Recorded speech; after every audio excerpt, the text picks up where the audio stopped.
Hello, I'm Aerin Johnson, and welcome to TMN Television on Thursday, November 8th. Tonight we see the results from this Tuesday's election. We also look at the recent TEDx conference that was brought to campus. And later, we have the Truman Sports update. These stories and more tonight on TMN Television. You don't want to miss this.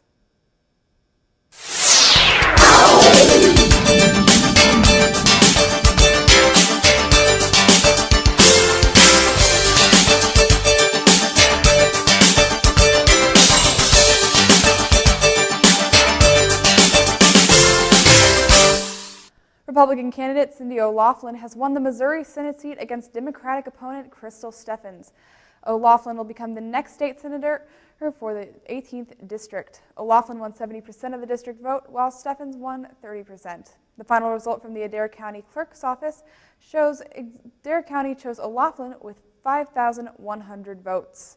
This is not the only Senate race that the Democrats lost Tuesday night, as Josh Hawley won Senator Claire McCaskill's Senate seat with 51.5% of Missouri voters in his favor. McCaskill had 45.5%. Missouri voters passed Amendments 1, 2, and 4, as well as Proposition B. Amendment 1, also known as Clean Missouri, passed with 52% of the votes and aims at controlling political corruption in Jefferson City. Amendment 2 passed with 5,000 Adair County votes and beat out Amendment 3 and Proposition C, which also proposed to legalize medical marijuana. Missouri voters passed Amendment 4 with 52% of the vote, electing to change bingo laws to lower the amount of experience needed to host bingo games. 62% of Missouri voters voted yes on Proposition B to raise minimum wage over the next 5 years. Truman Student Government recently hosted the university's first TEDx conference. The theme was the web of thought, which was appealing to Truman students specifically because this topic is able to provide something everyone can relate to. Since Truman is a liberal arts school, the subject was easily able to be talked about by a diverse range of people in various ways. When choosing the speakers, the applicants remained anonymous, so the focus was on the subject of the talk itself. The organizer for this event, Katie Alexander, says the student government hopes to have their license renewed to have another talk next year to bring new ideas, speakers, and audiences to the table. I think it's really cool to have an event that people recognize as being from an international organization. So we're going to try to renew our application, or renew the license, rather. And hopefully we can have another one next year and give even more people the opportunity to speak and the opportunity to come and listen. Elijah Ferralis was one of the student speakers in this year's TEDx talk. His talk was on Cupology 101, which involved his process of cup stacking and how the practices he discussed could be applied to and used in everyday situations.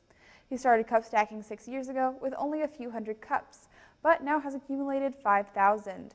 His unique talent enhances his creativity and evokes curiosity. The ideas he has are limitless because there will always be new directions and patterns he can come up with.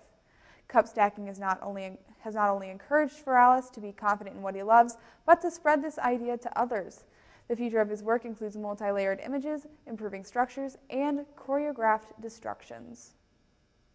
I'd like it to be applied to people's lives, not necessarily if they are going to go stack thousands of cups or anything else, but so much that these lessons can be applied to their everyday life. So I'm just going to keep my eyes open and then do my best to kind of let people know how cool and creative cup stacking can be and how that can affect their lives. After the break, stay tuned for the Truman Sports update. But before all that, let's take a look at this week's forecast.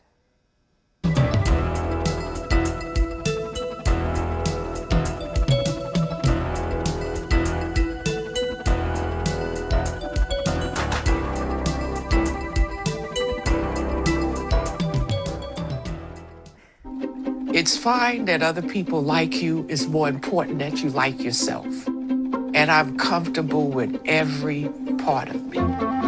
Meals on Wheels coming to my door as someone who's housebound assures me that I'm not forgotten. They care that I'm okay. My name is Asha Ida Bell. America, let's do lunch. Drop off a hot meal and say hello. Volunteer by donating your lunch break at americaletsdolunch.org. Truman football's championship hopes were cut short on Saturday when the team lost to conference leader University of Indianapolis Greyhounds. Though Truman had a strong start and grabbed an early lead, penalties prevented the Bulldogs from pushing the advantage early on until the final score eventually reached 31-7 in the Greyhounds' favor. Truman plays its final game on Saturday against the Missouri University of Science and Technology. Women's soccer took to the field on Friday in the semifinal round of the Great Lakes Valley Conference Tournament. The Bulldogs faced Bellarmine University, who the team fought to a 0-0 draw earlier this season. Truman's luck turned for the worst in this round of the tournament, however, and the Bulldogs lost 3-0. The Purple and White finished their season after claiming the #1 spot in the GLVC during the regular season. Despite losing to Lewis University in their final match of the regular season, Bulldogs volleyball has held on to their berth in the GLVC tournament, handily outpacing the 7-11 conference records of Missouri S&T and the University of Missouri St. Louis. The Bulldogs will get a chance for payback tonight when they'll take on Lewis again in the first round of the GLVC tournament. This has been your Truman Sports Update. Be sure to stay tuned after the break. Patriotism. It inspires passionate debate and it's worn like a badge of honor with good reason, because it means love and devotion for one's country. But what really makes up this country of ours? It's the people. To love America is to love all Americans. This year, patriotism shouldn't just be about pride of country. It should be about love. Love beyond age, sexuality, disability, race, religion, and other labels. Because love has no labels. Thank you for tuning in with us tonight. For complete news coverage, be sure to stay tuned to KTRM, pick up a copy of the Index, and look at Detours Magazine's latest adventure online. Don't forget to also check out our news content on tmn.truman.edu. You can also follow TMN on Facebook, Twitter, and Instagram for breaking news updates. And if you missed part of our broadcast tonight, check out TMN TV on YouTube. If you've ever thought about being on TV, be sure to head on over to tmn.truman.edu/apply to fill out an application today. From all of us here at TMN, thank you for tuning in and have a great rest of the week.